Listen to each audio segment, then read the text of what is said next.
यूहन्नालाई भएको प्रकाश 1 अध्याय। येशू ख्रीष्टको प्रकाश जो परमेश्वरले चाँडै हुन आउने कुराहरू आफ्ना सेवकहरूलाई देखाउन उहाँलाई दिनुभयो।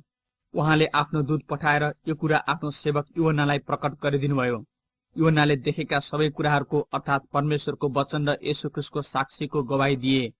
त्यो धन्य हो जसले अगमबाणीका यी वचनहरू उच्च स्वरले पाठ गर्दछ र धन्य हुन् तिनीहरू जसले सुन्दछन् र त्यहाँ लेखिएका कुरा पालन गर्दछन्, किनकि समय नजिक छ। यूहन्नाबाट एसियामा भएका 7 वटा मण्डलीहरूलाई, उहाँबाट तिमीहरूलाई अनुग्रह र शान्ति, जो हुनुहुन्छ, जो हुनुहुन्थ्यो, जो आउनुहुनेछ र उहाँको सिंहासन अघि रहनुहुने 7 आत्माबाट, विश्वासयोग्य साक्षी येशू ख्रीष्टदेखि मृतकबाट प्रथम जीवित हुनुभएको तथा पृथ्वीका राजाहरूका शासकको तर्फबाट, हामीलाई प्रेम गर्नुहुने र आफ्नो रगतले हामीलाई हाम्रा पापबाट स्वतन्त्र गर्नुहुनेलाई र हामीलाई एउटा राज्य, उहाँका पिता र परमेश्वरका पुजारीहरू तुल्याउनुहुने उहाँलाई महिमा र पराक्रम सदा सर्वदा होस्। आमेन। हेर, उहाँ बादलहरू साथ आउँदै हुनुहुन्छ र हरेक आँखाले उहाँलाई देख्नेछ, तिनीहरूले पनि जसले उहाँलाई घोचे र पृथ्वीका सबै कुलहरूले उहाँको कारण विलाप गर्नेछन्। यसै होस्। आमेन। अल्फा र ओमेगा म नै हुँ, सर्वशक्तिमान परमप्रभु परमेश्वर भन्नुहुन्छ, जो हुनुहुन्छ, जो हुनुहुन्थ्यो र जो आउनुहुनेछ। म यूहन्ना तिमीहरूका दाजु, तिमीहरूका साथसाथै येशूमा भएका कष्ट, राज्य र सहनशीलतामा सहभागी छु। परमेश्वरको वचन र येशू ख्रीष्टको गवाहीको खातिर म पत्मस भन्ने टापुमा थिएँ। प्रभुको दिनमा म आत्मामा थिएँ र तुरहीको जस्तो एउटा चर्को आवाज मेरो पछाडि यसो भनिरहेको मैले सुने, तिमी जे देख्दछौ सो एउटा पुस्तकमा लेख र 7 वटा मण्डलीलाई पठाऊ, अर्थात् एफिसस, स्मुर्ना, पर्गामस, थियातिरा, सार्डिस, फिलाडेल्फिया र लाउडिकियालाई। मसँग बोल्नेलाई हेरौँ भनेर म पछि फर्केर हेर्दा 7 वटा सुनका सामदान र सामदानहरूका माझमा मानिसको पुत्र जस्तै पाउसमै पोसाक लाउनु भएको र छातीमा सुनौला चौडा फित्ता लाउनु भएको एकजनालाई मैले देखेँ। उहाँका शिर र केश ऊन जस्तो सेता र हिउँ जस्तै सेता र उहाँका आँखा आगोका ज्वाला जस्तै थिए। उहाँका पाउहरू आगोको भट्टीमा खारेर टल्काएका काँसा जस्ता थिए र उहाँको स्वर चाहिँ उर्लँदो पानीहरूको आवाज जस्तै थियो। उहाँको दाहिने बाहुलीले 7 वटा ताराहरू पक्रिराखेको थियो र उहाँको मुखबाट धारिलो 2 धारे तरबार निस्केको थियो। उहाँको मुहार चाहिँ पूरा तेजमा चम्किएको सूर्य जस्तै थियो। जब मैले उहाँलाई देखेँ तब म मरेतुल्य भएर उहाँका पाउमा परेँ, तर उहाँले आफ्नो दाहिने बाहुली यसो भनेर ममाथि राख्नुभयो, नडराऊ, आदि र अन्त्य र जीवित चाहिँ म नै हुँ। म मरेको थिएँ, हेर म सदा सर्वदाको निम्ति जीवित छु, अनि मृत्यु र पातालका साँचाहरू मसित छन्। यसकारण तिमीले जे देख्छौ र जे छ र यसपछि जे हुन आउनेछ लेख। मेरो दाहिने हातमा तिमीले देखेका यी 7 तारा र सुनका यी 7 सामदानको रहस्य यो हो। 7 तारा 7 मण्डलीका स्वर्गदूतहरू र 7 वटा सामदान चाहिँ 7 मण्डलीहरू हुन्।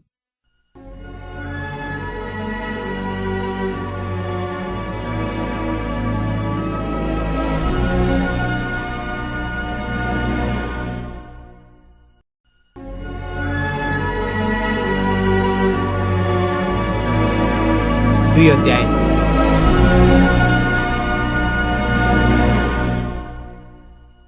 एफिससका मण्डलीका दूतलाई यो लेख, यी कुरा 7 वटा तारा आफ्नो दाहिने हातमा लिने र 7 वटा सुनका सामदानका बीचमा हिँड्नेले भन्छ, तिम्रा कामहरू, तिम्रो परिश्रम र तिम्रा सहनशीलता मलाई थाहा छ र तिमीले खराब मानिसहरूलाई सहन सक्दैनौ, तर तिनीहरू जसले प्रेरित हुँ त भन्दछन् तर वास्तवमा होइनन्, त्यस्तालाई जाँचेर झुटा भेटाएका छौ भनी म जान्दछु तिमीले धैर्यपूर्वक सहन गरेका छौ र मेरो नाउँको खातिर कष्ट भोगेका छौ, अनि तिमीहरू थकित भएका छैनौ।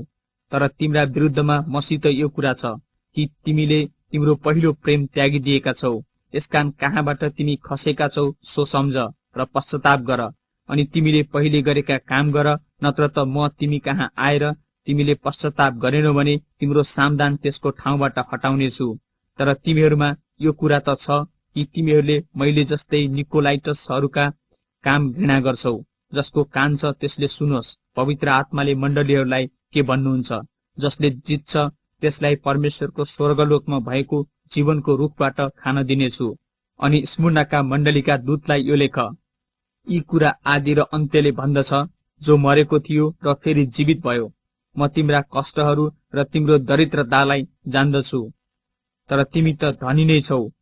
म तिनीहरूलाई चिन्दछु, जसले आफूलाई यहुदी हौ त भन्दछन्, तर वास्तवमा तिनीहरू होइनन्। तिनीहरूले गरेका निन्दा म जान्दछु, तिनीहरू शैतानको सभागार हुन्। तिमीले भोग्नै लागेका कष्टहरूसँग नडराओ। हेर, दियावलसले तिमीहरू मध्ये कतिलाई तिमीहरूका जाँचको निम्ति कैदमा हाल्न आँटेको छ, र तिमीहरूलाई 10 दिन कष्ट हुनेछ। तिमी मृत्यु समय विश्वासी हो, र म तिमीलाई जीवनको मुकुट दिनेछु। जसको कान छ त्यसले सुनोस्। पवित्र आत्माले मण्डलीहरूलाई के भन्नुहुन्छ?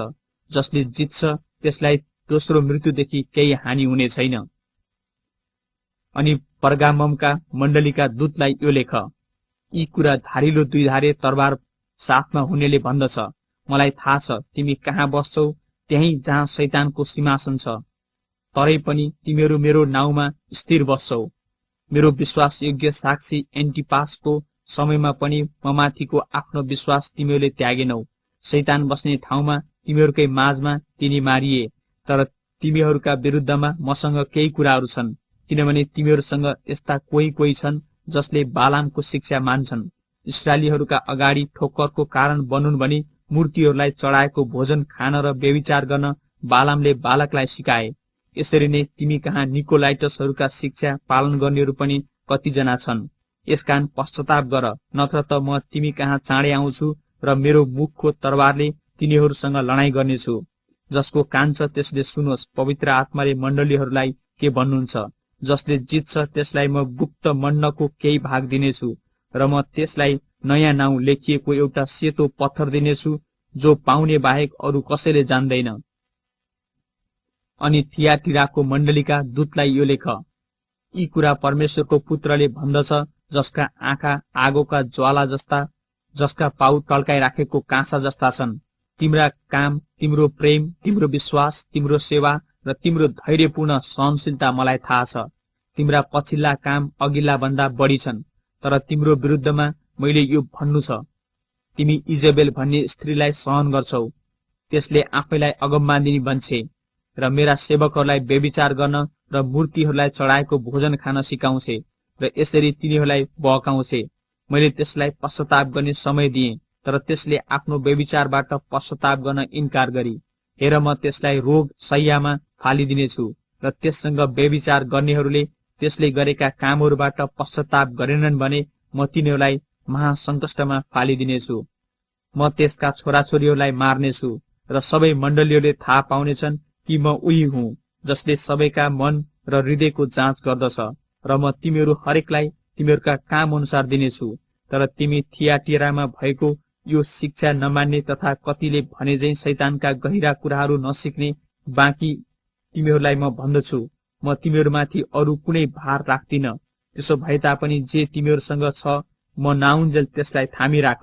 जसले जित्छ र मेरा कामहरूलाई आखिर समय कायम राख्छ त्यसलाई म जाति जातिमाथि अधिकार दिनेछु, र फलामको डन्डाले माटोका भाँडाहरू टुक्रा टुक्रा पारेर फोरे झैं त्यसले तिनीहरूलाई शासन गर्नेछ।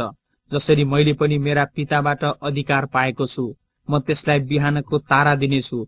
जसको सुन्ने कान छ त्यसले सुनोस्। पवित्र आत्माले मण्डलीहरूलाई के भन्नुहुन्छ?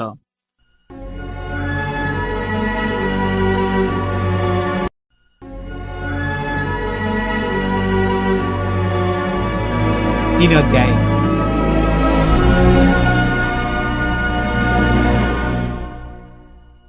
अनि सार्डिसका मण्डलीका दूतलाई यो लेख, यी कुरा परमेश्वरका 7 आत्मा र 7 तारा हुनेले भन्दछ, तिम्रा काम मलाई थाहा छ। तिमी जीवित छौ भन्ने नाउँ त छ, तर तिमीहरू मरेका छौ। जागा रहो र मर्नै लागेका रहल कुराहरूलाई दरिला पार, किनकि मैले तिम्रा काम मेरा परमेश्वरको दृष्टिमा सिद्ध भएको भेट्टाएको छैन।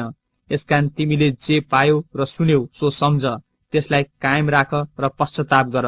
यदि तिमी जागा रह्यौ भने त म चोर जस्तै आउनेछु, र म कुन बेला आउनेछु सो तिमीले थाहा पाउने छैनौ। तर सार्डिसमा कति व्यक्ति छन् जसले आफ्ना लुगा बिटुलो पारेका छैनन्। तिनीहरू मसँग सेता वस्त्र लाएर हिँड्नेछन्, किनकि तिनीहरू योग्यका छन्। जसले जित्छ त्यसलाई यसरी सेता वस्त्र पहिराइन्छ, र म त्यसको नाउँ जीवनको पुस्तकबाट मेटिदिने छैन। म त्यसको नाउँ मेरा पिताको सामुन्ने र उहाँका दूतहरूका सामुन्ने स्वीकार गर्नेछु। जसको कान छ त्यसले सुनोस्, पवित्र आत्माले मण्डलीहरूलाई के भन्नुहुन्छ। अनि फिलाडेल्फियाका मण्डलीका दूतलाई यो लेख, यी कुरा त्यसले भन्दछ जो पवित्र छ, जो सत्य छ, जससँग दाउदको साँचो छ, जसले खोल्छ कसैले थुन्ने छैन र जसले थुन्छ कसैले खोल्ने छैन। मलाई तिम्रा कामहरू थाहा छ। हेर, मैले तिम्रा सामुन्ने ढोका खुला राखिदिएको छु, जो कसैले थुन्न सक्दैन। तिमीसँग थोरै शक्ति छ भन्ने मलाई थाहा छ, तापनि तिमीले मेरो वचन पालन गरेका छौ र मेरो नाउँ इन्कार गरेका छैनौ। हेर, शैतानको सभाघरका यहुदी नभए तापनि यहुदी हौ भनी झुटा बोल्नेहरूलाई म आएर तिम्रा चरणमा ढोग्न लाउनेछु र तिमीलाई म प्रेम गर्दछु भन्ने तिनीहरूलाई बुझाइदिनेछु। तिमीले धैर्यको मेरो वचन पालन गरेका हुनाले तिमीलाई परीक्षाको त्यस बेलादेखि म बचाउनेछु, जो पृथ्वीमा बास गर्ने मानिसहरूलाई जाँच गर्न सारा संसारमा आउनेवाला छ। म चाँडै आइरहेछु। तिमीसँग जे छ त्यसलाई पक्रिराख र तिम्रो मुकुट कसैले लिने छैन। जसले जित्छ त्यसलाई म मेरा परमेश्वरका मन्दिरको एउटा स्तम्भ बनाउनेछु र ऊ त्यहाँबाट कहिल्यै बाहिर निस्कने छैन।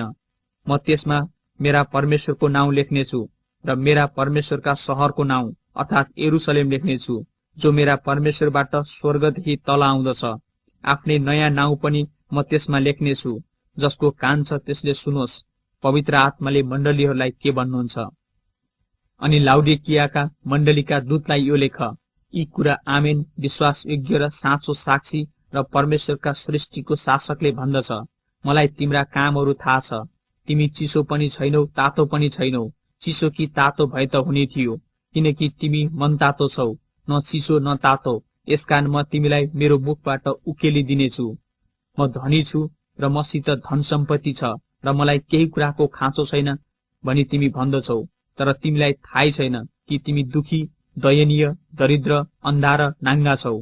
यसकारण धनी हुनलाई आगोले खारेको सुन र आफ्नो नग्नताको शर्म ढाक्नलाई सेतो वस्त्र र तिमीले देख्न सक भनी तिम्रा आँखामा लाउनलाई मलम, यी सबै मबाट किन्ने म तिमीलाई सल्लाह दिन्छु। जतिलाई माया गर्छु म तिनीलाई हप्काउँछु र ताड्ना दिन्छु। यसकारण उत्साहित हो, पश्चाताप गर। हेर, म ढोकामा उभिएर ढकढक्याउँछु। कसैले मेरो स्वर सुनेर ढोका खोलिदियो भने म त्यसका भित्र पस्नेछु र त्यससँग भोजन खानेछु र त्यसले मसँग खानेछ। जसले जित्छ त्यसलाई म मेरो सिंहासनमा मसित बस्न दिनेछु, जसरी म आफैले पनि जिते र मेरा पितासँग उहाँको सिंहासनमा बसेको छु। जसको कान छ त्यसले सुनोस्, पवित्र आत्माले मण्डलीहरूलाई के भन्नुहुन्छ।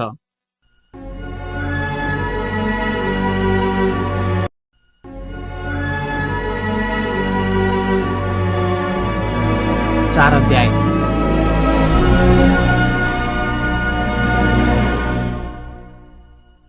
यसपछि मैले हेरेँ र स्वर्गमा एउटा ढोका देखेँ जो खुला थियो।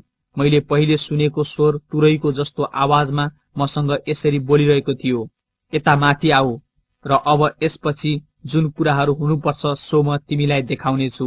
म तुरुन्तै आत्मामा भएँ। हेर, स्वर्गमा एउटा सिंहासन थियो र एकजना त्यस सिंहासनमा विराजमान हुनुहुन्थ्यो।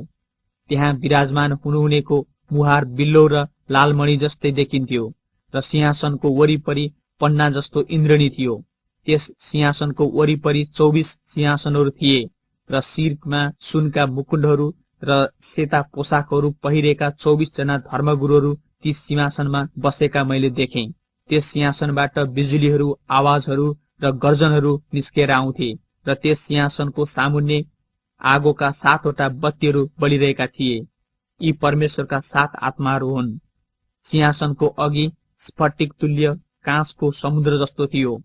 अगाडि र पछाडि जम्मै आँखै आँखा भएका 4वटा जीवित प्राणी सिंहासनको वरिपरि र चारैपट्टि थिए। पहिलो प्राणी सिंह जस्तो थियो, दोस्रो प्राणी बहर जस्तै, तेस्रो प्राणीको अनुहार मानिसको जस्तै र चौथो प्राणी उडिरहेको गरुड जस्तै थियो। यी चारैवटा प्राणीका 6-6वटा पखेटा थिए र चारैपट्टि र भित्रपट्टि आँखाहरूले भरिएका थिए। दिनरात तिनीहरू नथामिकन यसो भन्दै गाइरहन्छन्, पवित्र पवित्र पवित्र परमप्रभु सर्वशक्तिमान परमेश्वर, जो हुनुहुन्थ्यो र हुनुहुन्छ र जो आउनुहुनेछ। जब जब ती जीवित प्राणीहरूले सिंहासनमा विराजमान हुनुहुने र जो सदा सर्वदा जीवित रहनुहुन्छ उहाँलाई महिमा आदर धन्यवाद चढाउँछन्। तब ती 24 जना धर्मगुरुहरू सिंहासनमा विराजमान हुनुहुनेको सामुन्ने घोप्टो पर्दछन् र सदा सर्वदा जीवित रहनुहुनेलाई दण्डवत गर्दछन् र तिनीहरूका आफ्ना आफ्ना मुकुट सिंहासनको सामुन्ने राखेर यसरी गाउँछन्, हे हाम्रा प्रभु र परमेश्वर, तपाईँ महिमा आदर र शक्ति ग्रहण गर्ने योग्यको हुनुहुन्छ, किनभने सबै कुरा तपाईले नै सृष्टि गर्नुभएको हो र तपाईकै इच्छा बमोजिम ती अस्तित्वमा आए र तिनको सृष्टि भयो।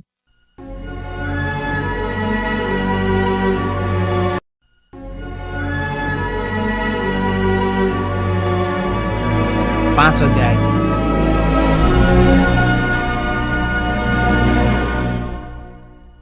सिंहासनमा विराजमान हुनुहुनेको दाहिने बाहुलीमा भित्र र बाहिरपट्टि लेखिएको एउटा चर्मपत्रको मुठो मैले देखेँ, जो 7वटा मोहर लाएर बन्द गरिएको थियो।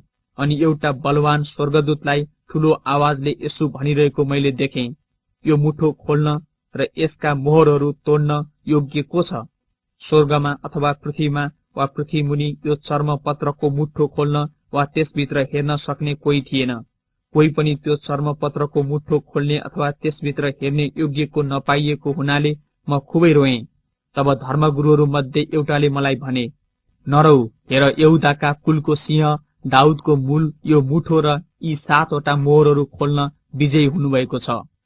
तब मैले एउटा थुमा उभिरहनु भएको देखेँ, जो मारिएको जस्तो देखा पर्नुहुन्थ्यो। उहाँ सिंहासन र 4 जीवित प्राणीहरूका बीचमा र धर्मगुरुहरूका माझमा हुनुहुन्थ्यो। उहाँका 7वटा सिंह र 7वटा आँखा थिए, जुनहरू सारा पृथ्वीमा पठाइएका परमेश्वरका 7 आत्मा हुन्। उहाँ जानुभयो र सिंहासनमा विराजमान हुनुहुनेको दाहिने बाहुलीबाट त्यो मुठो लिनुभयो। जब उहाँले त्यो मुठो लिनुभयो, तब ती 4 जीवित प्राणी र 24 धर्मगुरुहरू थुमाको सामुन्ने घोप्टो परे। प्रत्येकको हातमा वीणा र धूपले भरिएका सुनका पात्रहरू थिए, जो सन्तहरूका प्रार्थना हुन्। तिनीहरूले यसो भन्दै एउटा नयाँ गीत गाए, तपाईँ यो चर्मपत्रको मुठो लिने र त्यसका मोहरहरू तोड्ने योग्यका हुनुहुन्छ।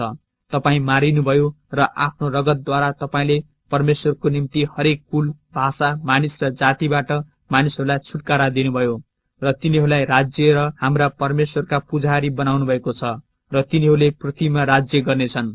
तब मैले हेरेँ अनि सिंहासन, जीवित प्राणीहरू र धर्मगुरुहरूका वरिपरि धेरै स्वर्गदूतहरूका आवाज सुने। तिनीहरूको संख्या लाखौं र करोडौं थियो। तिनीहरू चर्को स्वरले यसो भनिरहेका थिए, मारिएका थुमा सामर्थ्य, वैभव, बुद्धि, शक्ति, सम्मान, महिमा र स्तुति ग्रहण गर्ने योग्यका हुनुहुन्छ। अनि स्वर्गमा, पृथ्वीमा, पृथ्वी मुनि, समुद्र र त्यहाँ भएको हरेक प्राणीले यसो भनिरहेको मैले सुने, सिंहासनमा विराजमान हुनुहुनेलाई र थुमालाई स्तुति, सम्मान, महिमा र सामर्थ्य सदा सर्वदा होस्। तब ती 4 जीवित प्राणीले भने, आमीन। अनि ती धर्मगुरुहरूले घोप्टो परेर दण्डवत गरे।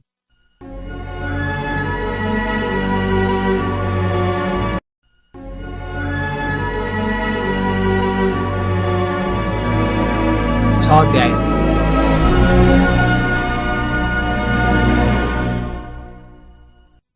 जब थुमाले ती 7 मध्ये एउटा मोहर तोड्नु भएको मैले देखेँ, तब 4 जीवित प्राणीहरू मध्ये एकजनाले मेघगर्जन जस्तो आवाजले यसो भनेको मैले सुने, आऊ।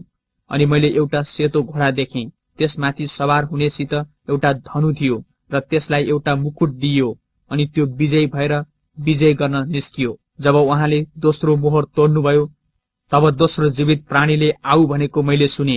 अर्को एउटा उज्जवल रातो घोडा बाहिर निस्किआयो। मानिसहरूले एउटा अर्काको हत्या गर्नु भनी यस घोडसवारलाई पृथ्वीबाट शान्ति हरण गर्ने अख्तियार दिइयो। त्यसलाई एउटा ठूलो तरबार दिइयो। जब उहाँले तेस्रो मोहर तोड्नुभयो, तेस्रो जीवित प्राणीले आऊ भनेको मैले सुने। मैले एउटा कालो घोडा देखेँ। घोडा सवारको हातमा एउटा तराजु थियो। ती 4 जीवित प्राणीका बीचमा एउटा आवाजले यसो भने जस्तो मैले सुने, एक दिनको ज्यालामा 1 किलो गहुँ र एक दिनको ज्यालामा 3 किलो जौ, तर तेल र दाखमध्येलाई हानि नगर्नु। जब उहाँले चौथो मोहर तोड्नुभयो, तब चौथो जीवित प्राणीले आऊ भनेको मैले सुने। मैले पहेँलो घोडा देखेँ र घोडा सवारको नाउँ चाहिँ मृत्यु थियो र पाताल चाहिँ त्यसको पछि पछि लागेको थियो। अनि पृथ्वीको चौथाइ भागलाई तरबार, अनिकाल, महामारी र पृथ्वीका जंगली जनावरद्वारा मार्ने अख्तियार तिनीहरूलाई दिएको थियो। जब उहाँले 5औं मोहर तोड्नुभयो तब वेदी मुनतिर मैले तिनीहरूका आत्माहरू देखेँ, जो परमेश्वरका वचनको निम्ति र तिनीहरूले दिएका गवाहीको कारण मारिएका थिए। अनि तिनीहरूले यसो भनेर चर्को स्वरले कराए, हे सर्वशक्तिमान, पवित्र र सत्य प्रभु, अझै कहिलेसम्म तपाईले पृथ्वीमा रहनेहरूको इन्साफ गर्नुहुन्न र हाम्रो रगतको बदला लिनुहुन्न। तिनीहरू प्रत्येकलाई एउटा सेतो पोसाक दियो र तिनीहरूका सहकर्मी र भाइहरू पनि तिनीहरू जस्तै मारिएर संख्यामा पूरा नभएसम्म केही बेर विश्राम गर्नु भनी तिनीहरूलाई भनियो। जब उहाँले 6औं मोहर तोड्नुभयो तब मैले ठूलो भूकम्प भएको देखेँ। सूर्य भाङ्रा जस्तो कालो भयो र पूर्णिमाको चन्द्रमा रगत जस्तै रातो भयो। अनि अंजीरको रुखलाई बतासले हल्लाउँदा नपाकेका फलहरू झरे झैं आकाशका ताराहरू पृथ्वीमा खसे। आकाश चाहिँ चर्मपत्रको मुठो बेरिए झैं लोप भयो र हरेक टापु र पहाड तिनीहरूका आफ्ना आफ्ना ठाउँबाट हटेर गए। तब पृथ्वीका राजाहरू, राजकुमारहरू, जनरलहरू, धनीहरू, बलियाहरू, हरेक दास र स्वतन्त्र मानिस पहाडका गुफाहरू र चट्टानहरू हुँदो लुके। तिनीहरूले पहाडहरू र चट्टानहरूलाई भने, हामीमाथि खस र सिंहासनमा विराजमान हुनुहुनेको मुहारबाट र थुमाको क्रोधबाट हामीलाई लुकाओ, किनकि उहाँहरूका क्रोधको ठूलो दिन आएको छ र यसको अघि को खडा हुन सक्छ।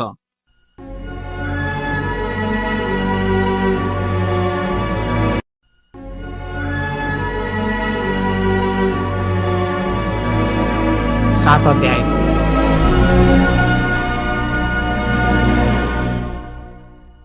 यसपछि पृथ्वीमा वा समुद्रमा वा रुखमा बतास नचलोस् भनी 4 स्वर्गदूतहरू पृथ्वीका चारै बतासलाई रोकेर पृथ्वीका 4 कुनामा उभिरहेका मैले देखेँ। तब जीवित परमेश्वरको मोहर साथमा लिई अर्को एकजना स्वर्गदूत पूर्वबाट उक्लेका मैले देखेँ। पृथ्वी र समुद्रलाई हानि पुर्याउने अख्तियार दिइराखेका 4 स्वर्गदूतलाई यसो भनेर तिनले चर्को स्वरले भने, हामीले हाम्रा परमेश्वरका दासहरूका निधारमा मोहर नलाउन्जेल पृथ्वी, समुद्र वा रुखहरूलाई केही हानि नगर। तब मैले मोहर लगाइएकाहरूको संख्या सुने, तिनीहरू 1,44,000 थिए र तिनीहरू इस्राएलका सन्तानको प्रत्येक कुलबाट थिए। यहुदाको कुलबाट 12,000लाई मोहर लगाइयो, रुबेनको कुलबाट 12,000लाई, गादको कुलबाट 12,000लाई, आशेरको कुलबाट 12,000लाई, नाप्तालीको कुलबाट 12,000लाई, मनस्सेको कुलबाट 12,000लाई, सिमियोनको कुलबाट 12,000लाई, लेवीको कुलबाट 12,000लाई, इसाखारको कुलबाट 12,000लाई, जबुलुनको कुलबाट 12,000लाई, योसेफको कुलबाट 12,000लाई, बेन्यामिनको कुलबाट 12,000लाई मोहर लगाइयो। यसपछि कुनै मानिसले गन्न नसक्ने एउटा ठूलो भीड, जो हरेक जाति, सबै कुलहरू, मानिसहरू र भाषा बोल्नेबाट थियो, सेता पोसाक पहिरेर हातमा खजुरका हाँगा लिई सिंहासन र थुमाको सामुन्ने उभिरहेको मैले देखेँ। तिनीहरू उच्च स्वरले कराए, सिंहासनमा विराजमान हुनुहुने हाम्रा परमेश्वर र थुमामा मुक्ति छ। अनि सिंहासन, धर्मगुरुहरू र 4 जीवित प्राणीहरूका वरिपरि सबै स्वर्गदूतहरू उभिए र तिनीहरूले सिंहासनको सामुन्ने घोप्टो परि यसो भन्दै परमेश्वरलाई दण्डवत गरे, आमेन। हाम्रा परमेश्वरलाई प्रशंसा, महिमा, बुद्धि, धन्यवाद, सम्मान, शक्ति र सामर्थ्य सदा सर्वदा होस्, आमेन। धर्मगुरुहरू मध्ये एउटाले मलाई सोधे, यी सेता पोसाक लाउनेहरू को हुन् र कहाँबाट आएका हुन्? अनि मैले तिनलाई भने, हजुर, तपाईँ नै जान्नुहुन्छ। तिनले मलाई भने, यिनीहरू तिनै हुन् जुनहरू महासङ्कष्टबाट आएका हुन् र तिनीहरूले आफ्ना आफ्ना पोसाकहरू थुमाको रगतमा धोएर सेता बनाएका छन्। यसैकारण तिनीहरू परमेश्वरका सिंहासनको सामुन्ने छन् र दिनरात उहाँको मन्दिरमा उहाँको सेवा गर्दछन् र सिंहासनमा विराजमान हुनुहुनेले आफ्नै उपस्थितिले तिनीहरूलाई शरण दिनुहुनेछ। तिनीहरू कहिले भोकाउने र तिर्खाउने छैनन्। सूर्यको राप अथवा कुनै प्रचण्ड ताप तिनीहरूमाथि पर्ने छैन, किनकि सिंहासनको बीचमा हुनुहुने थुमा तिनीहरूका गोठालो हुनुहुनेछ र तिनीहरूलाई डोर्याएर जिउँदो पानीको स्रोतसम्म लानुहुनेछ र परमेश्वरले तिनीहरूका आँखाबाट सबै आँसु पुछिदिनुहुनेछ।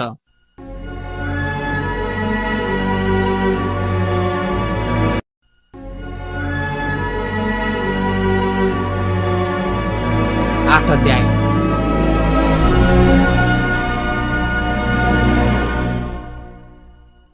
जब थुमाले 7औं मोहर तोड्नुभयो तब प्राय आधा घण्टासम्म स्वर्गमा सन्नाटा भयो। परमेश्वरको सामुन्ने उभिने 7 स्वर्गदूतहरूलाई मैले देखेँ। तिनीहरूलाई 7 वटा तुरै दिइयो। अनि अर्को एउटा स्वर्गदूत आए अनि सुनको धुपोरो लिएर वेदीको छेउमा खडा भए। सिंहासनको सामुन्ने रहेका सुनको वेदीमाथि सबै सन्तहरूका प्रार्थनासँग चढाउनको निम्ति तिनलाई धेरै धूप दिइयो। धूपको धुवाँ सन्तहरूका प्रार्थनाका साथ स्वर्गदूतको हातबाट परमेश्वरको सामुन्ने मासतिर गयो। तब स्वर्गदूतले धुपोरो लिएर वेदीको आगो त्यसमा भरिदिए र पृथ्वीमा फ्याँकिदिए। अनि मेघ गर्जनहरू, आवाजहरू, बिजुलीको चमकहरू उत्पन्न भएर भूकम्प गयो। ती 7 वटा तुरै हुने 7 स्वर्गदूत तुरै फुक्न तयारी भए। पहिला स्वर्गदूतले आफ्नो तुरै फुके र रगतसँग मिसिएको असिना र आगो आइहाल्यो र ती पृथ्वीमा वर्षिने लाग्यो। अनि पृथ्वीको 1/3 भाग, रुखहरूको 1/3 भाग र सबै हरिया घाँसहरू डढिहाले। दोस्रा स्वर्गदूतले आफ्नो तुरै फुके र आगोले जलिरहेको एउटा ठूलो पहाड जस्तो समुद्रमा फालियो र समुद्रको 1/3 भाग रगत बन्यो। अनि समुद्रमा भएका जीवित प्राणीको 1/3 भाग मरे र जहाजहरूको 1/3 भाग नष्ट भए। तेस्रा स्वर्गदूतले आफ्नो तुरै फुके र आकाशबाट बल्दो राँको चाहिँ एउटा ठूलो तारा खस्यो र खोलाहरूको 1/3 भाग र पानीहरूका मुहानहरूमा त्यो खस्यो। त्यस ताराको नाउँ ऐरेलु हो र त्यसले गर्दा पानीको 1/3 भाग तितो भयो र पानी तितो भएको हुनाले धेरै मानिसहरू मरे। चौथा स्वर्गदूतले आफ्नो तुरै फुके र सूर्यको 1/3 भागमाथि प्रहार गरियो र चन्द्रमाको 1/3 भागमाथि र ताराहरूको 1/3 भागमाथि पनि प्रहार भयो र तिनीहरूका प्रकाशको 1/3 भागलाई अन्धकारले छोप्यो। तब दिनको 1/3 ज्योतिविहीन भयो, त्यसैले रातको 1/3 पनि। मैले हेरे र मध्य आकाशमा उडिरहेको एउटा गरुड यसो भन्दै चर्को स्वरले कराएको सुने, फुक्न बाँकी रहेका 3 स्वर्गदूतका अरू तुरैका आवाजको कारणले पृथ्वीमा बास गर्नेहरूलाई धिक्कार, धिक्कार, धिक्कार।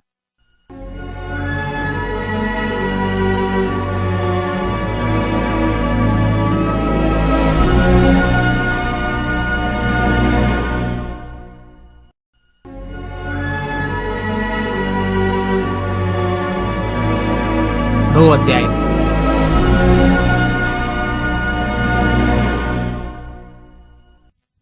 अनि 5औं स्वर्गदूतले आफ्नो तुरै फुके र मैले एउटा तारा देखेँ जो स्वर्गबाट पृथ्वीमा खसेको थियो। त्यस तारालाई अतल कुण्डको साँचो दिइयो। त्यसले अतल कुण्ड खोल्यो र त्यस कुण्डबाट आगोको ठूलो भट्टीबाट निस्केको धुवाँ जस्तो आयो र कुण्डको धुवाँले सूर्य र वायुमण्डल अँध्यारो पार्यो। त्यस धुवाँबाट पृथ्वीमा सलहहरू निस्के र पृथ्वीका बिच्छीहरूको जस्तो शक्ति तिनीहरूलाई दिइयो। तिनीहरूलाई आदेश दियो कि पृथ्वीका घाँस वा कुनै बोट बिरुवालाई हानि नगर्नु, तर मानव जातिका तिनीहरूलाई मात्र हानि गर्नु जसको निधारमा परमेश्वरको मोहर छैन। तिनीहरूलाई मारी त नहाल्नु, तर 5 महिनासम्म यातना दिनु भन्ने तिनीहरूलाई अख्तियार दियो। र मानिसलाई बिच्छीले डस्दा जस्तो पीडा हुन्छ, तिनीहरूले दिएको पीडा पनि त्यस्तै थियो। ती दिनमा मानिसहरूले मृत्यु खोज्नेछन् तर पाउने छैनन्, तिनीहरूले मर्न इच्छा गर्नेछन् तर मृत्यु तिनीहरूबाट भाग्नेछ। ती सलहहरूको रूप लडाईँको निम्ति तयार गरिराखेका घोडाहरूको जस्तो थियो। तिनीहरूका शिरमा सुनका मुकुट जस्ता केही थिए र तिनीहरूका अनुहार चाहिँ मानिसका अनुहार जस्तै थिए। तिनीहरूका केश स्त्रीका केश जस्तै थिए र तिनीहरूका दाँत सिंहका दाँत जस्ता थिए। अनि तिनीहरूका छातीका कवच फलामका थिए र तिनीहरूका पखेटाको आवाज लडाईँमा दगुर्ने धेरै रथ र घोडाहरूको आवाज जस्तै थियो।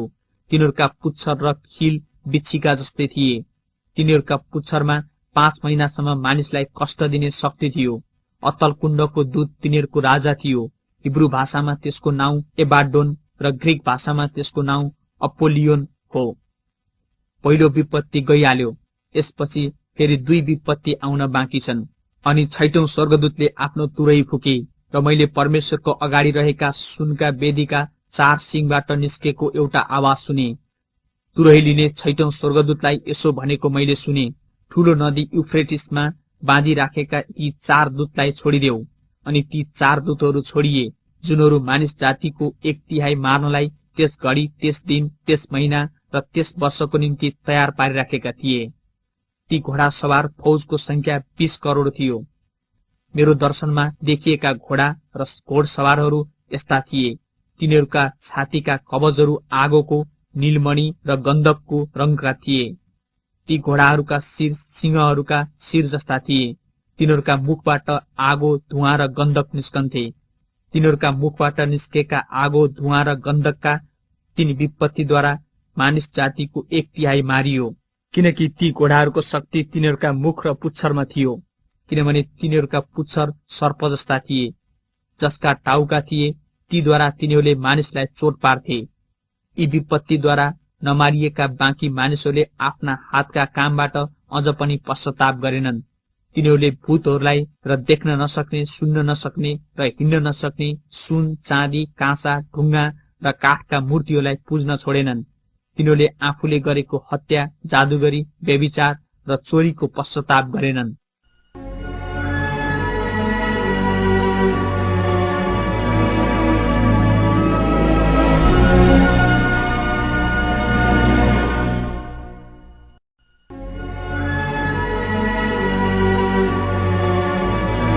दश अध्याय।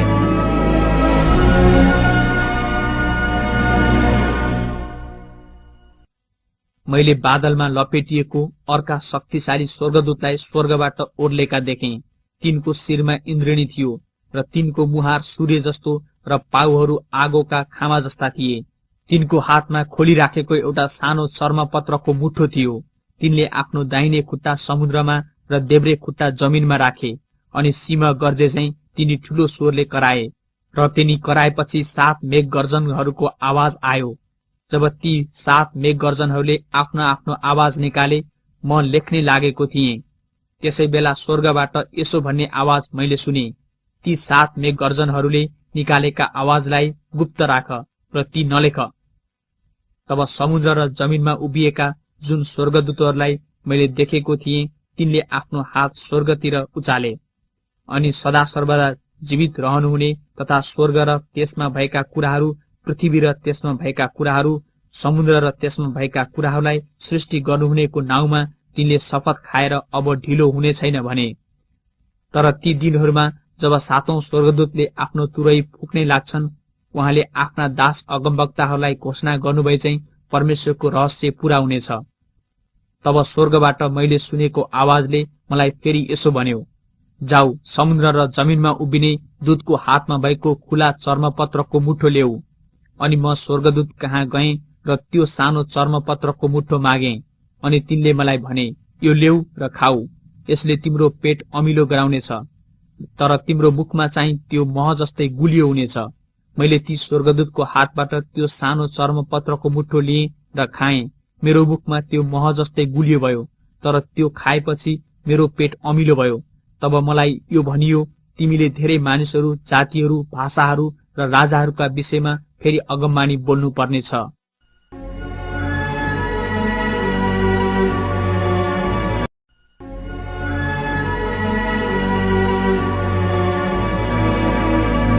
अध्याय।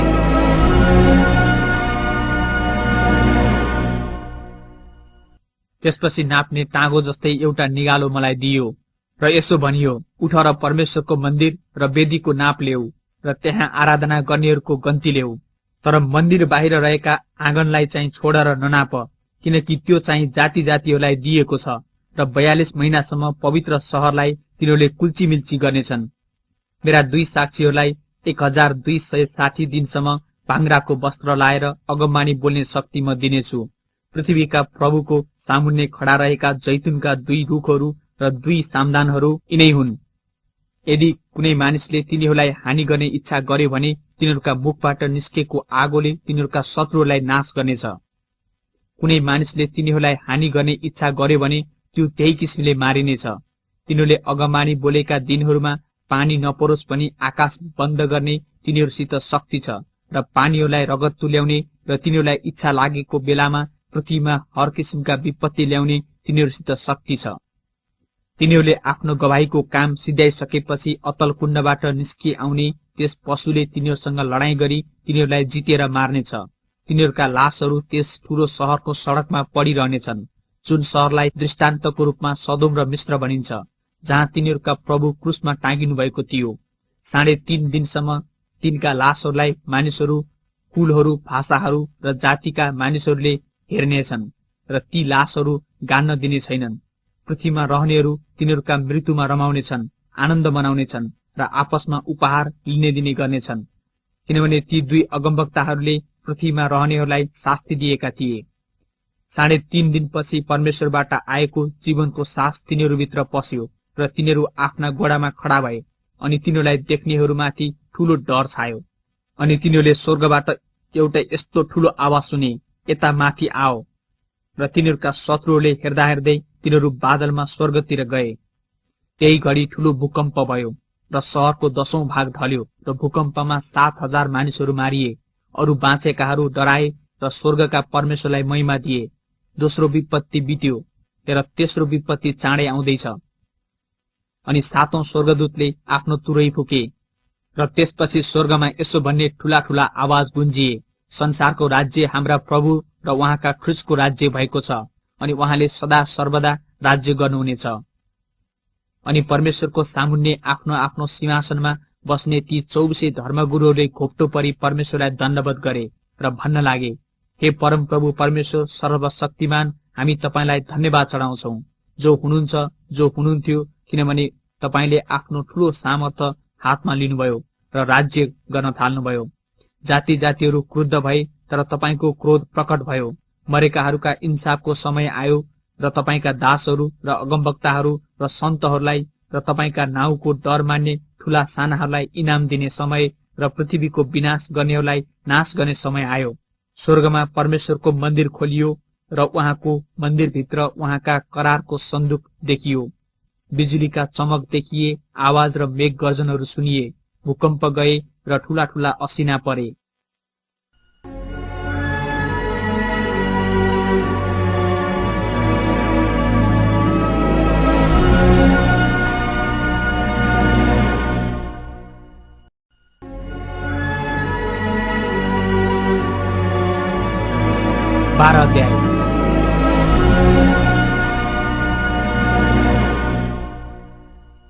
स्वर्गमा एउटा आश्चर्यजनक चिन्ह देखियो। सूर्य पहिरिएकी एउटी स्त्री देखा परी, जसको पाउमुनि चन्द्रमा थियो र त्यसले शिरमा 12वटा ताराको मुकुट लाएकी थिई।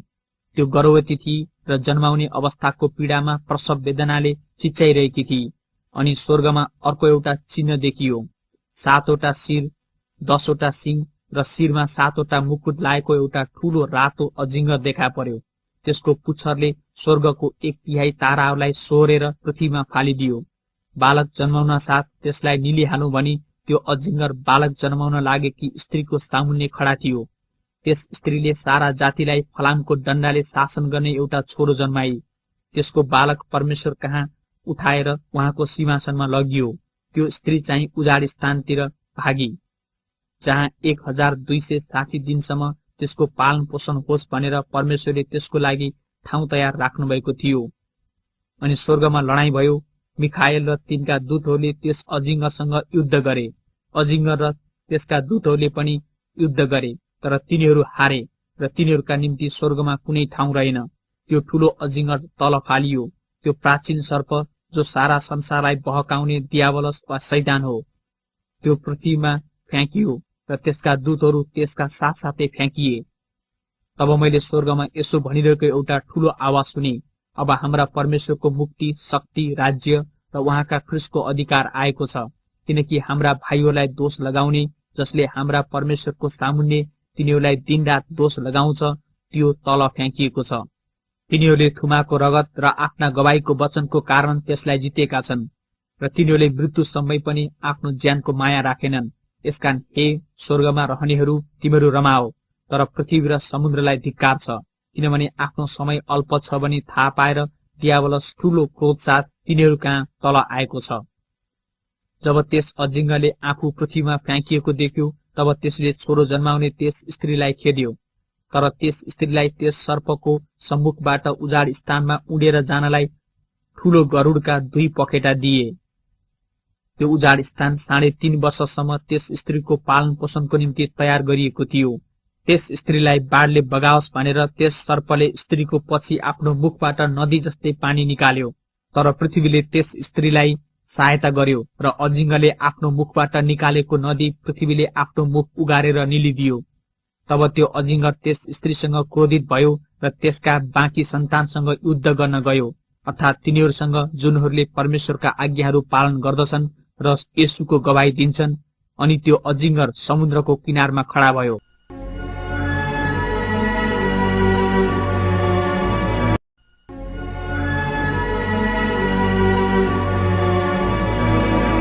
तेह्र अध्याय।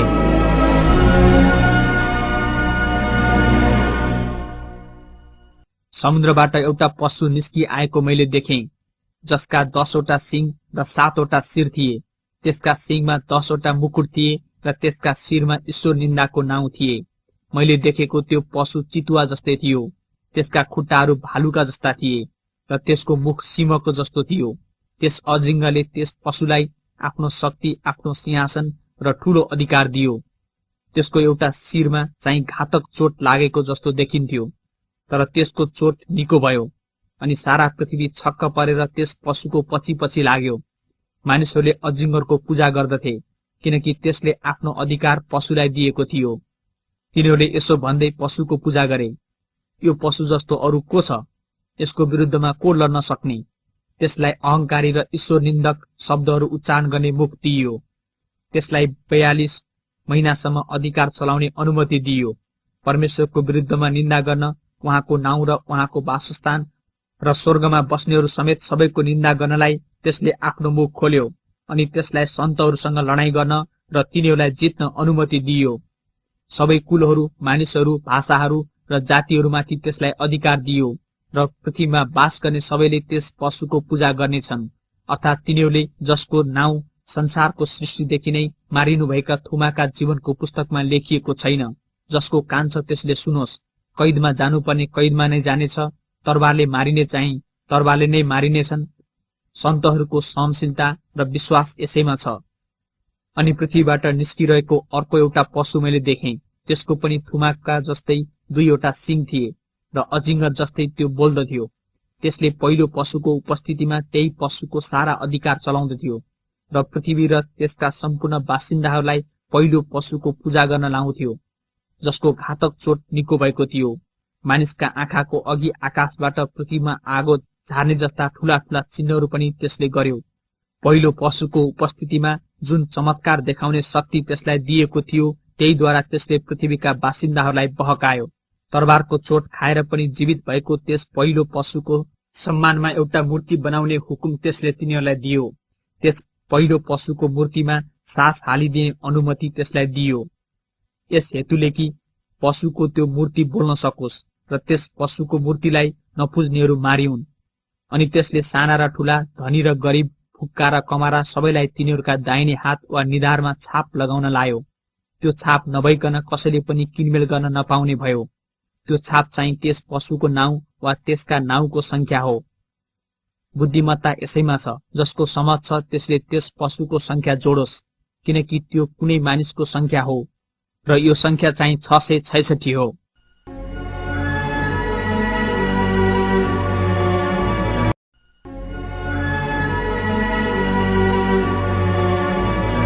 चौध अध्याय।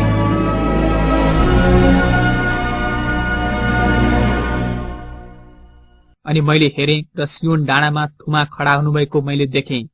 उहाँको साथमा 1,44,000 थिए, जसका निधारमा उहाँको नाउँ र उहाँका पिताको नाउँ लेखिएका थिए। अनि धेरै पानीहरूको आवाज जस्तै र ठूलो गर्जनको आवाज जस्तो स्वर्गबाट आएको एउटा स्वर मैले सुने। मैले सुनेको त्यो स्वर वीणा बजाउनेहरूले बजाइरहेका वीणाको स्वर जस्तो थियो।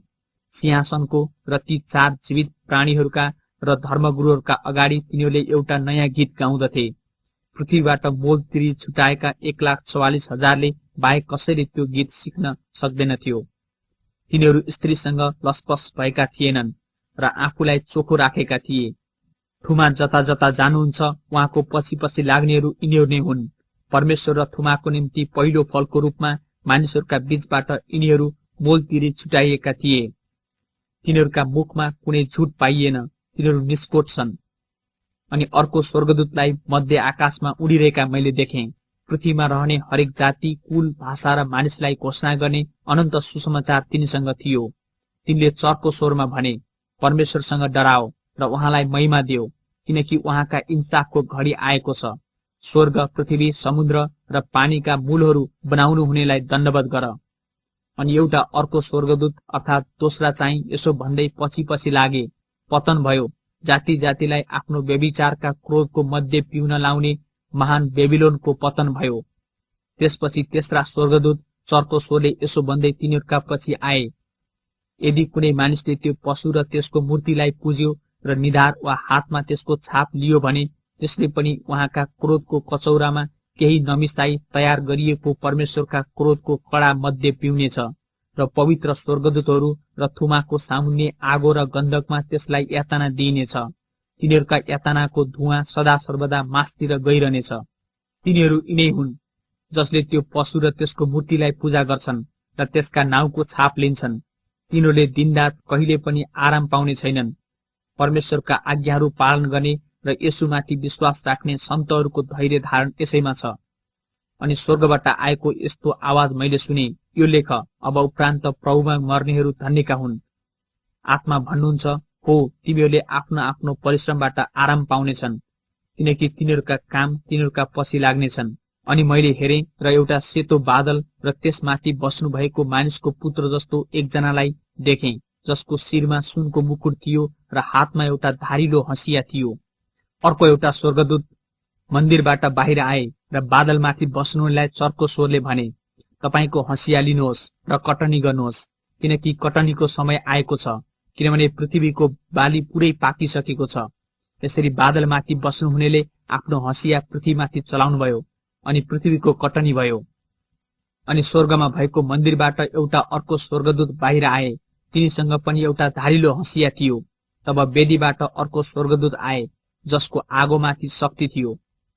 धारिलो हँसिया लिनेलाई चर्को स्वरले तिनले भने, तिम्रो धारिलो हँसिया चलाऊ र पृथ्वीका अंगुरका झुप्पाहरू जम्मा गर, किनकि पृथ्वीका अंगुर पुरै पाकिसकेका छन्।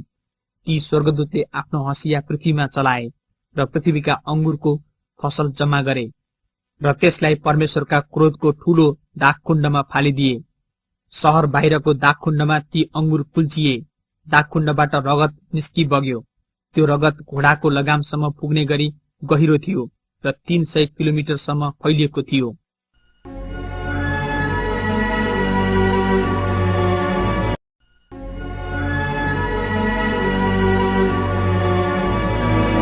अध्याय।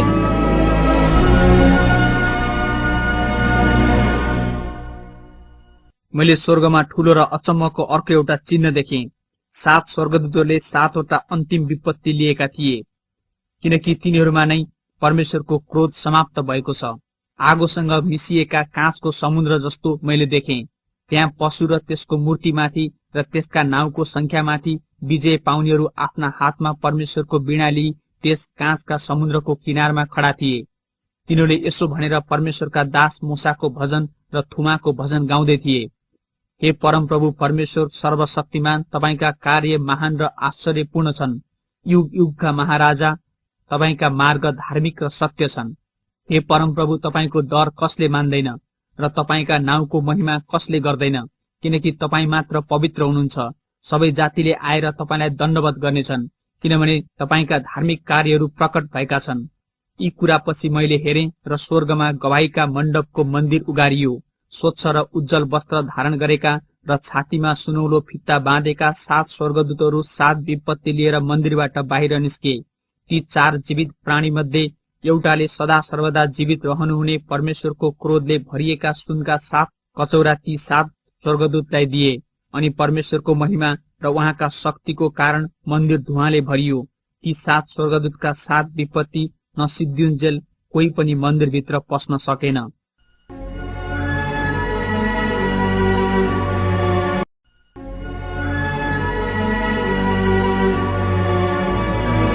अध्याय।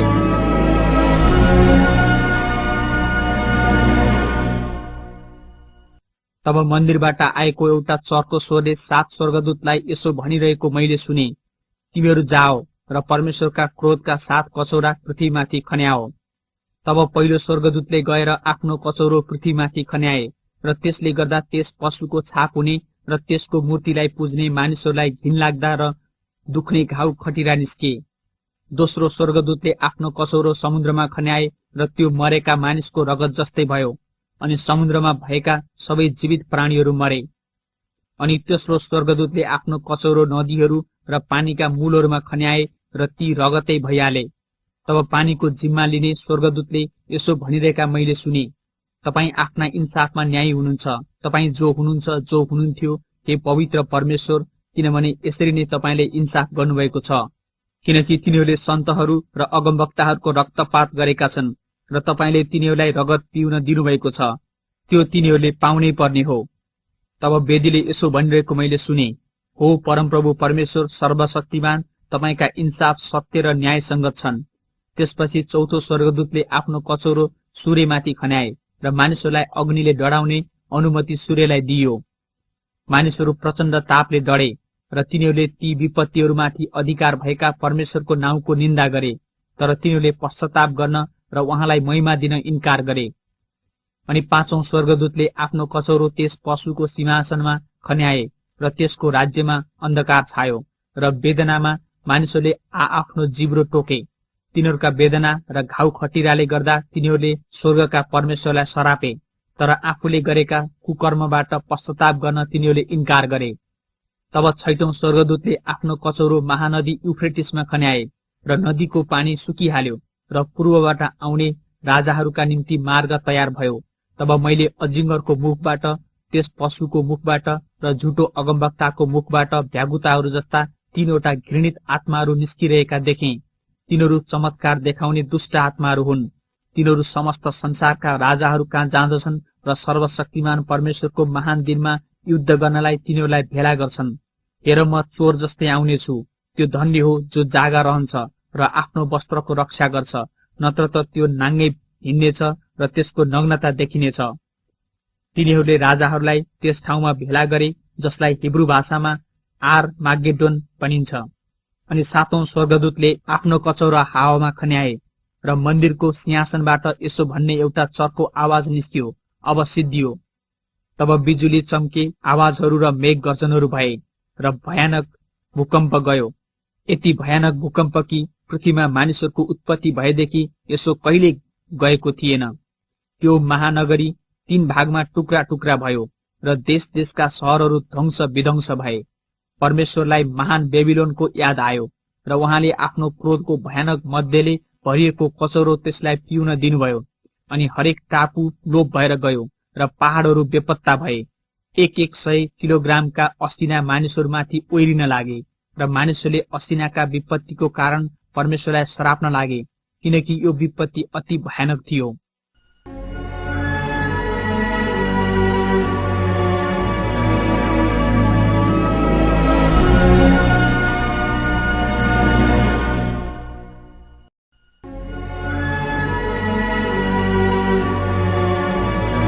अध्याय।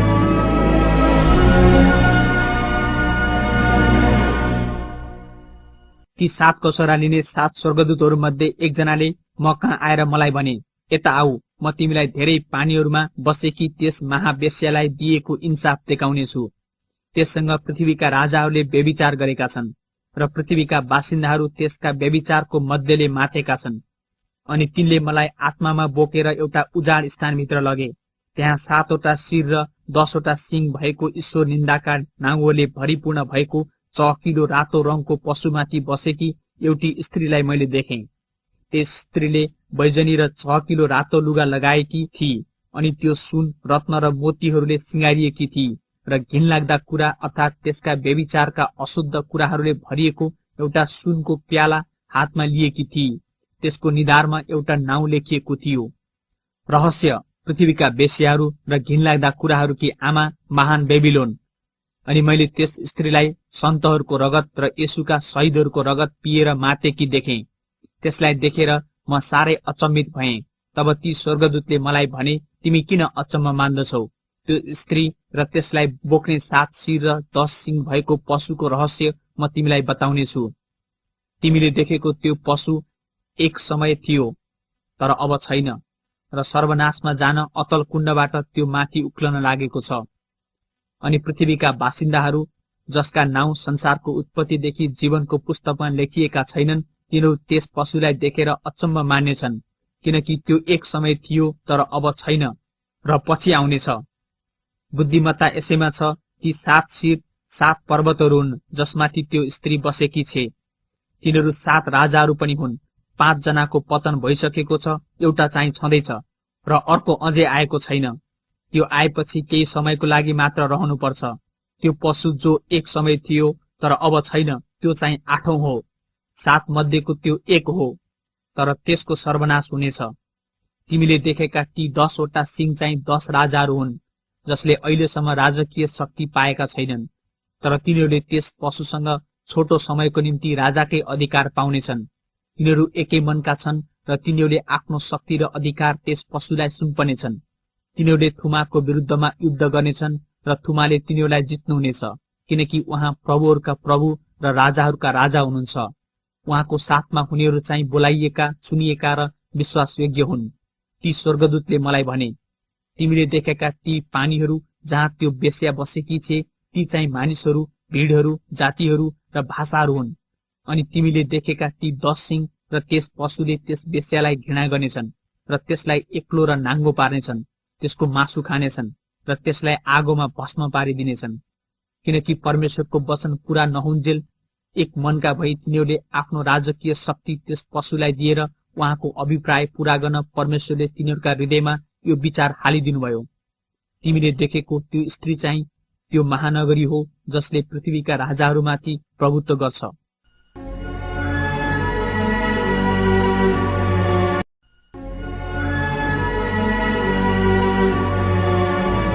18 अध्याय।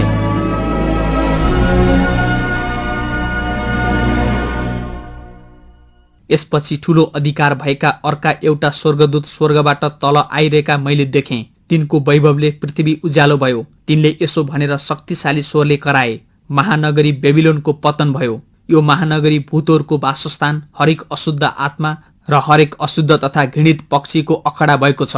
किनकि सबै जातिहरूले त्यसको अशुद्ध काम वासनाको मध्य पिएका छन् र पृथ्वीका राजाहरूले त्यससँग व्यभिचार गरेका छन्। पृथ्वीका व्यापारीहरू त्यसको विलासिताको प्रभावले धनी भएका छन्। तब मैले स्वर्गबाट यसो भनिरहेको अर्को आवाज सुने, हे मेरा मानिस हो, त्यसबाट निस्केर आओ, नत्र त त्यसका पापहरूसँग तिमीहरू पनि सहभागी हुनेछौ र त्यसका विपत्तिहरू तिमीहरू भोग्नेछौ। किनकि त्यसका पापहरू स्वर्ग समेत थुप्रो लागेका छन् र परमेश्वरले त्यसका अधर्महरू सम्झनु भएको छ। त्यसले जे गरेकी थिए त्यही त्यसलाई दियो। त्यसले गरेका कामको दोबर त्यसलाई फर्काइदियो। त्यसले प्यालामा जे भरेकी थिए त्यसको दोबर कडा हुने गरी त्यसलाई दियो। त्यसले जति गौरव र सुख विलास गरेकी थिए त्यत्तिकै त्यसलाई यातना र शोक दियो। किनकि त्यसले मनमा भन्दछे, महारानी भएर म बसेकी छु, म विधवा होइन, मैले कहिले शोक गर्नुपर्ने छैन। यसकारण एकै दिनमा त्यसमाथि विपत्तिहरू आउनेछन्, मृत्यु, शोक र अनिकाल। आगोले त्यो भस्म पारिनेछ, किनकि त्यसको इन्साफ गर्ने परमप्रभु परमेश्वर शक्तिशाली हुनुहुन्छ। त्यससँग व्यभिचार गर्ने र सुख विलासमा रहने पृथ्वीका राजाहरू त्यो जलेको धुवाँ देखेर त्यसको निम्ति रुनेछन् र बिलौना गर्नेछन्। त्यसको यातनाको डरले टाढै उभिएर तिनीहरूले यसो भन्नेछन्, हाय हाय त महानगरी, त शक्तिशाली बेबिलोन, एकैछिनमा नै तेरो दण्ड तमाथि पर्यो। पृथ्वीका व्यापारीहरू त्यसको निम्ति रुनेछन् र बिलौना गर्नेछन्, किनभने कसैले पनि तिनीहरूका व्यापारका माल सामान फेरि कहिल्यै किन्दैनन्, अर्थात् सुन, चाँदी, रत्न, मोती र मलमलका कपडाहरू, बैजनी कपडा, रेशम र चहकिलो रातो रङका कपडाहरू र सबै किसिमका सुगन्धित काठ, हरेक किसिमका हस्ती हाडका सामग्रीहरू र हरेक बहुमूल्य काठका काँसा, फलाम र सिंगमरमरका पात्रहरू र दालचिनी, मसला, सुगन्धित धूप, मुर्र, सेतो धूप, मध्य, तेल, मसिनो पिठो, गहुँ, गाई भैँसी, भेडाहरू, घोडाहरू, रथहरू, कमारा कमारीहरू अर्थात् मानिसहरूका आत्मा। तिनीहरूले भन्नेछन्, ए बेबिलोन, तेरो मनले चाहेका फलहरू तँबाट गएका छन्।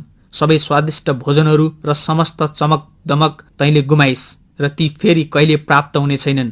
यी सामानका व्यापारीहरू जसले त्यस नगरीमा व्यापार गरेर धन कमाएका थिए, त्यसमाथि परिआउने यातनाको डरले टाढै उभिएर यसो भन्दै तिनीहरू ठूलो स्वरले रुनेछन् र विलाप गर्नेछन्, हाय हाय त्यो महानगरी, जो मलमल, बैजनी र चहकिलो रातो वस्त्र लगाएर सुन, रत्न र मोतीहरूले सिँगारिएकी थिए, किनभने एकै घडीमा यति धेरै धन नष्ट भएको छ। हरेक जहाजको कप्तान, जहाजमा यात्रा गर्नेहरू, नाविकहरू र सामुद्रिक व्यापारीहरू टाढै उभिए। र त्यो महानगरी जलेर निस्केको धुवाँ देखेर यसो भनी कराए, त्यो महानगरी जस्तो कुन सहर थियो? अनि तिनीहरूले आफ्नो आफ्नो टाउकोमा धुलो हालेर रुँदै र बिलौना गर्दै यसो भनेर कराए, हाय हाय त्यो महानगरी जहाँ समुद्रमा जहाज हुने र सबैजना त्यसको सम्पत्तिद्वारा धनी भएका थिए, एकैछिनमा त्यो नष्ट भएको छ। हे स्वर्ग त्यसको इन्साफमा रमाओ। हे सन्तहरू, प्रेरितहरू र अगमवक्ताहरू, तिमीहरूमाथि गरेका अन्यायको निम्ति परमेश्वरले त्यसको इन्साफ गर्नुभएको छ। तब एउटा शक्तिशाली स्वर्गदूतले ठूलो जाँतो जस्तै एउटा ढुङ्गा उठाए र यसो भनेर त्यसलाई समुद्रमा फाले, यसरी नै महानगरी बेबिलोन ठूलो बेगले फालिनेछ र त्यो फेरि कहिल्यै पाइने छैन। बीणा बजाउनेहरू, गायकहरू, बाँसुरी बजाउनेहरू र तुरही फुक्नेहरूका धुन तमा कहिले सुनिने छैन र कुनै पनि शिल्पको शिल्पकार तमा कहिल्यै पाइने छैन। जाँतोको आवाज तमा कहिले सुनिने छैन, बत्तीको उज्यालो तमा कहिले चम्कने छैन, दुलहा र दुलहीको स्वर पनि तमा कहिले सुनिने छैन, किनकि तेरा व्यापारीहरू पृथ्वीका ठूला ठूला मानिसहरू थिए। तेरा मन्त्र तन्त्रले जाति जातिहरू ठगिएका थिए। त्यसमा नै अगमवक्ताहरू, सन्तहरू र पृथ्वीमा मारिएकाहरू सबैको रगत पाइएको थियो।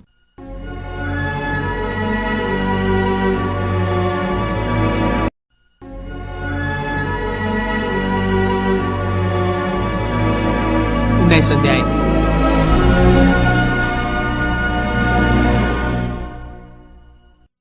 त्यसपछि मैले स्वर्गबाट एउटा ठूलो भिडले चर्को स्वरमा यसो भनिरहेको जस्तो सुने, हालेलुया, मुक्ति, महिमा र शक्ति हाम्रा परमेश्वरका हुन्, किनकि उहाँका इन्साफ सत्य र न्यायसङ्गत छन्। सारा पृथ्वीलाई आफ्नो व्यभिचारले भ्रष्ट पार्ने त्यस महावेश्यालाई उहाँले दण्ड दिनुभएको छ। उहाँका दासहरूका रगतको बदला लिइसक्नु भएको छ। तिनीहरूले फेरि एकपल्ट उच्च स्वरले भने, हालेलुया। त्यो महानगरी जलेको धुवाँ सदा सर्वदा मास्तिर गइरहन्छ। अनि ती 24 धर्मगुरुहरू र ती 4 जीवित प्राणीहरूले घोप्टो परेर सिंहासनमा विराजमान हुनुभएको परमेश्वरलाई यसो भनेर दण्डवत गरे, आमीन, हालेलुया। तब सिंहासनबाट यसो भनिरहेको एउटा आवाज आयो, हाम्रा परमेश्वरको प्रशंसा गर, उहाँका सबै दास हो, तिमीहरू साना र ठूला, जसले उहाँको भय मान्दछौ।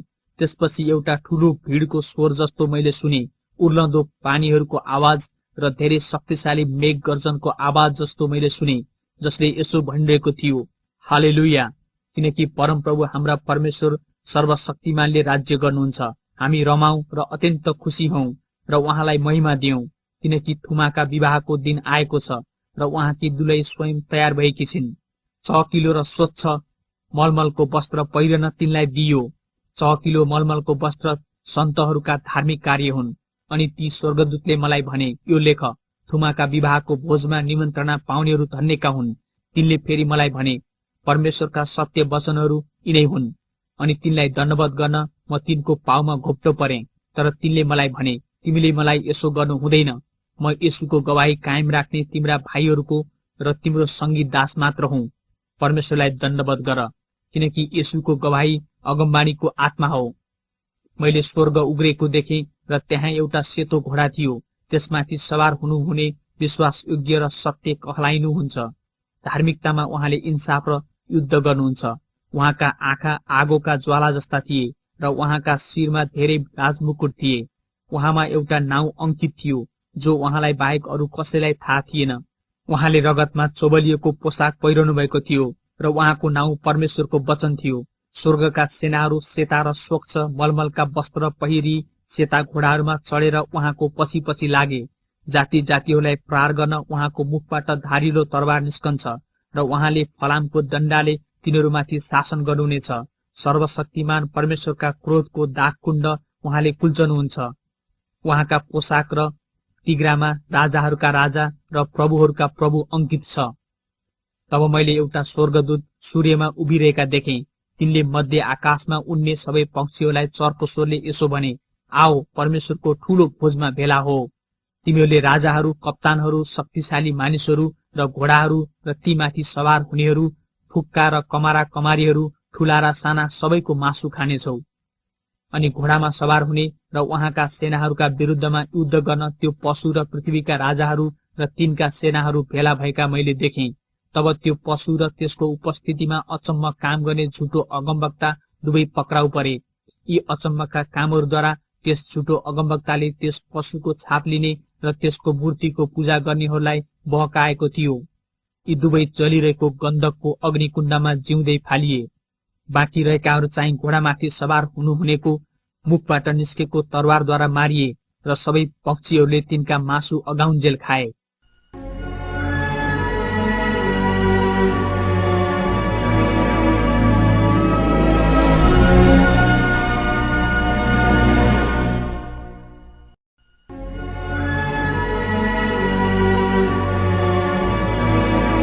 अध्याय।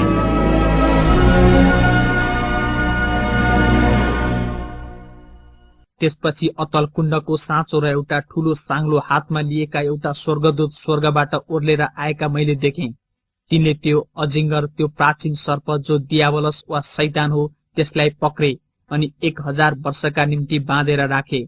तिनले त्यसलाई अतल कुण्डमा फालिदिए र त्यो कुण्ड बन्द गरी मोहर लगाइदिए, ताकि 1000 वर्ष अन्त्य नभएसम्म जाति जातिहरूलाई त्यसले बहकाउन नपाओस्। त्यसपछि केही समयको निम्ति त्यसलाई फुक्का गरिनुपर्छ। तब मैले सिंहासनहरू र त्यसमाथि बस्नेहरूलाई देखेँ, जसलाई इन्साफ गर्ने अधिकार दिएको थियो। तब येशूका गवाहीको निम्ति र परमेश्वरका वचनको निम्ति शिर काटिएकाहरू र त्यो पशु र त्यसका मूर्तिको पूजा नगर्नेहरू र त्यसको छाप निधार वा हातमा नलगाउनेहरूका आत्माहरूलाई मैले देखेँ। तिनीहरू फेरि जीवित भए र तिनीहरूले ख्रिस्टसँग 1000 वर्षसम्म राज्य गरे। अरू मरेकाहरू चाहिँ ती 1000 वर्ष नबितुन्जेल जीवित भएनन्। यो पहिलो पुनरुत्थान हो। पहिलो पुनरुत्थानमा सहभागी हुनेहरू धन्य र पवित्र हुन्।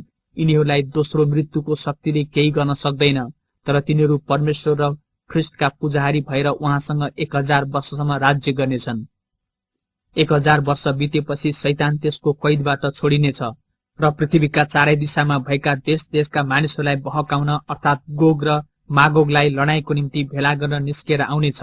तिनका संख्या समुद्रका बालुवा जत्तिकै हुनेछ। तिनीहरूले सारा पृथ्वीभरि गएर सन्तहरूका छाउनीको वरिपरि र प्रिय सहरलाई घेरे, तर स्वर्गबाट आगो बसेर तिनीहरूलाई भस्म पार्यो। तिनीहरूलाई बहकाउने त्यो दियावलस आगो र गन्धकको कुण्डमा फालियो, जहाँ त्यो पशु र झुटो अगमवक्ता पनि थिए। त्यहाँ तिनीहरूले दिनरात सदा सर्वदै यातना भोग्नेछन्। तब मैले एउटा ठूलो सेतो सिंहासन र त्यसमाथि विराजमान हुनुहुनेलाई देखेँ। उहाँको सामुन्नेबाट पृथ्वी र आकाश भागेर गए र तिनीहरूका निम्ति कतै ठाउँ पाइएन।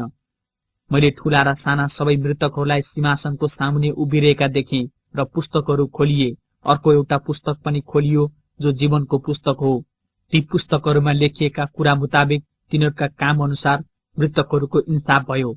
समुद्रले त्यसमा भएका मृतकहरू दिइहाल्यो अनि मृत्यु र पातालले पनि तिनीहरूमा भएका मृतकहरू दिइहाले।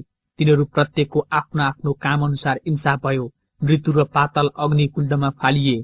त्यो अग्निकुण्ड दोस्रो मृत्यु हो, जसको नाउँ जीवनको पुस्तकमा लेखिएको भेटाइएन। त्यो अग्निकुण्डमा फालियो।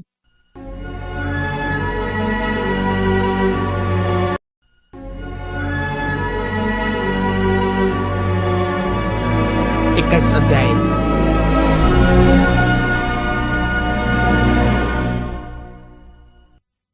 तब मैले नयाँ आकाश र नयाँ पृथ्वी देखेँ, किनकि पहिलो आकाश र पहिलो पृथ्वी बिति गएका थिए। समुद्र त अब छँदै थिएन।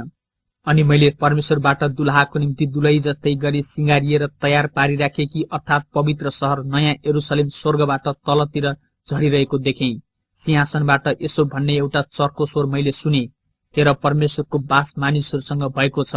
उहाँ तिनीहरूसँग बास गर्नुहुनेछ र तिनीहरू उहाँका प्रजा हुनेछन् र परमेश्वर आफै तिनीहरूका परमेश्वर भएर तिनीहरूसँग रहनुहुनेछ। उहाँले तिनीहरूका आँखाको आँसु पूर्ण रूपले पुछिदिनुहुनेछ र फेरि मृत्यु नै हुने छैन र शोक र पीडा पनि हुने छैन, किनकि पहिलाका कुराहरू बितिसकेका छन्। सिंहासनमा विराजमान हुनुहुनेले मलाई भन्नुभयो, हेर म सबै कुरा नयाँ तुल्याउँछु। उहाँले यसो पनि भन्नुभयो, यो लेख, यी कुराहरू भरपर्दा र सत्य छन्। उहाँले मलाई भन्नुभयो, अब सिद्धियो, म अल्फा र ओमेगा हुँ, आदि र अन्त्य म नै हुँ। तिर्खाउनेहरूलाई जीवनका पानीको फोहराबाट म सित्तैमा दिनेछु। जसले विजय प्राप्त गर्छ त्यसले त्यो उत्तराधिकार पाउनेछ र म त्यसका परमेश्वर हुनेछु र त्यो चाहिँ मेरो छोरो हुनेछ।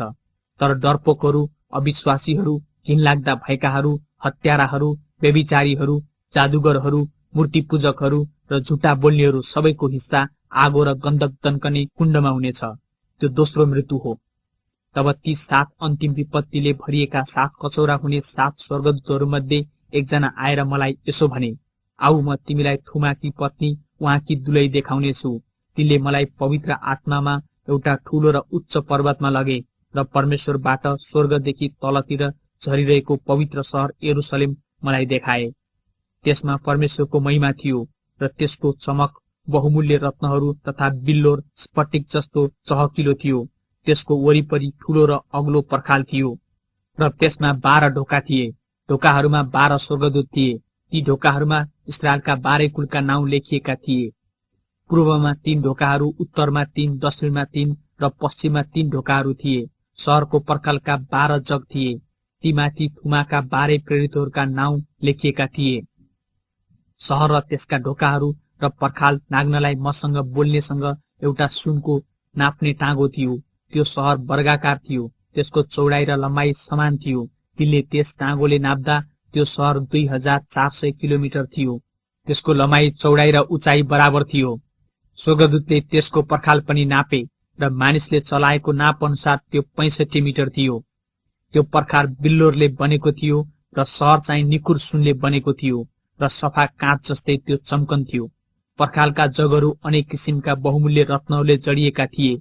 पहिलो जग बिल्लोरको, दोस्रो नीर, तेस्रो हरित रत्न, चौथो पन्ना, पाँचौं अनिक्स, छैटौं लालमणि, सातौं पितमणि, आठौं बेरुज, नवौं पुष्पराज, 10औं लसुने, 11औं नीलमणि र 12औं कटेलाको थियो। ती 12 ढोका चाहिँ 12 मोतीका थिए। प्रत्येक ढोका मोतीको थियो। त्यस सहरको सडक चहकिलो सिसा जस्तै निकुर सुनको थियो। मैले त्यस सहरमा कुनै मन्दिर देखिन, किनकि त्यहाँको मन्दिर स्वयं परमेश्वर सर्वशक्तिमान र थुमा नै हुनुहुन्छ। त्यो सहर उज्यालो गराउन सूर्य र चन्द्रमाको खाँचो छैन, किनभने परमेश्वरको महिमा नै त्यसको उज्यालो हो। त्यहाँको बत्ती चाहिँ थुमा आफै हुनुहुन्छ। उहाँकै उज्यालोमा जाति जातिहरू हिन्डुल गर्नेछन्। पृथ्वीका राजाहरूले आफ्ना वैभव त्यसमा ल्याउनेछन्। दिनमा त्यसका ढोकाहरू कुनै किसिमले बन्द हुने छैनन् र त्यहाँ रात नै हुने छैन। तिनीहरूले जाति जातिहरूका वैभव र सम्मान त्यसभित्र ल्याउनेछन्। तर थुमाका जीवनको पुस्तकमा नाउँ लेखिएकाहरू बाहेक कुनै अशुद्ध कुरा, घृणित काम गर्ने र झुट बोल्ने कुनै किसिमले पनि त्यसभित्र पस्ने छैन।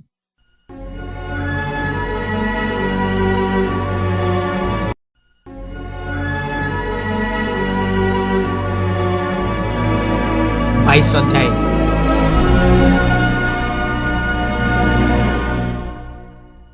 तब तिनले मलाई स्फटिक जस्तै चहकिलो जीवनका पानीको नदी देखायो।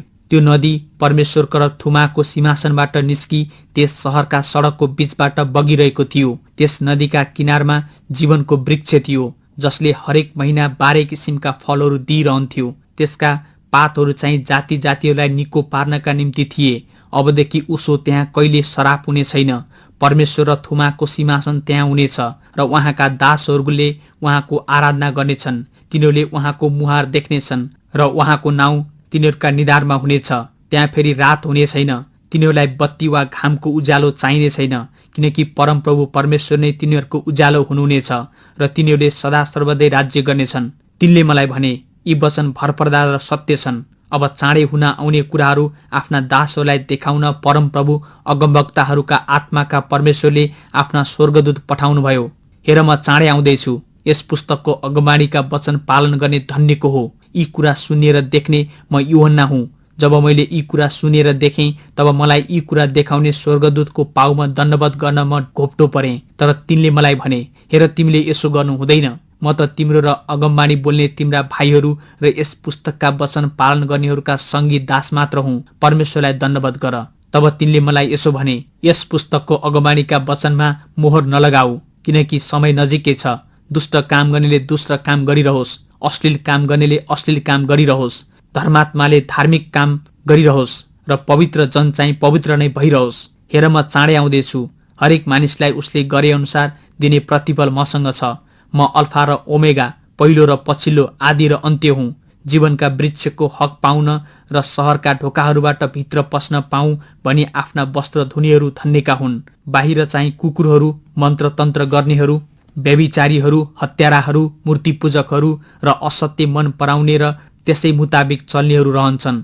म येशूले आफ्ना दूतलाई तिमी कहाँ मण्डलीहरूका निम्ति यो गवाही दिन पठाएको छु। दाउदका मूल र सन्तान अनि बिहानको चहकिलो तारा म नै हुँ। पवित्र आत्मा र दुलही भन्नुहुन्छ आउनुहोस्, जसले सुन्छ त्यसले भनोस् आउनुहोस्, जो तिर्खाउँछ त्यो आओस्, जसले इच्छा गर्छ त्यसले जीवनको पानी सित्तैमा लियोस्। यस पुस्तकको अगमबाणीका वचन सुन्ने हरेक मानिसलाई म चेतावनी दिन्छु। यदि कसैले तिनमा थप्यो भने यस पुस्तकमा लेखिएका विपत्तिहरू परमेश्वरले त्यसमाथि थपिदिनुहुनेछ।